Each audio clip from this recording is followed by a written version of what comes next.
Video का उद्देश्य किसी का इंसल्ट या किसी को भावनाओं का ठेस पहुंचाना नहीं है। इस वीडियो का सिर्फ और सिर्फ मनोरंजन के लिए बनाया गया है। इसे अपने दिल पर ना ले। हम सभी कलाकारों का सम्मान करते हैं। धन्यवाद।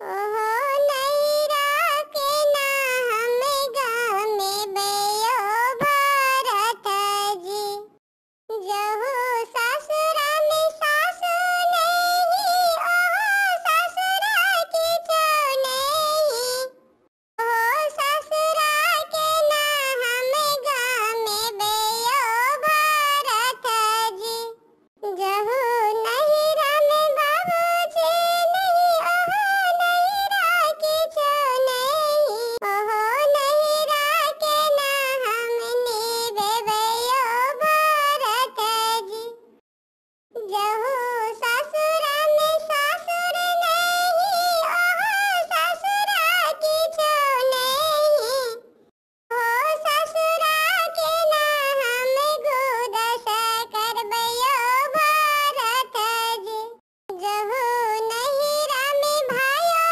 नहीं, ओहो नैरा की जो नहीं, सो नैरा के ना हम गामे बयो भारत जी, जहो ससुरा में देवर नहीं, ओहो ससुरा की जो नहीं, सो ससुरा के ना हम गामे बयो भारत जी, जहो ससुरा में ननद नहीं, ओहो ससुरा कुछ नहीं, ओहो ससुरा के ना हम गामे बयो भारत जी, जहो नैरा में माँ बाबूजी नहीं, ओहो नैरा की जो नहीं, ओ नैरा के नाम बीते बयो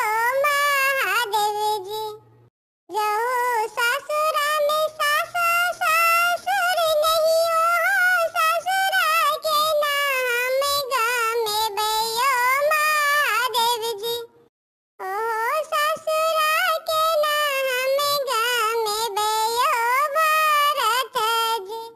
बिल्ली रानी गीत यूट्यूब चैनल पे आपका स्वागत है। यहाँ पर आपको एनिमेशन वीडियो गीत मिलेगा। अगर आपको यह चैनल बिल्ली रानी गीत आपको पसंद है तो अपना कमेंट करें और साथ साथ चैनल को सब्सक्राइब जरूर करें। धन्यवाद।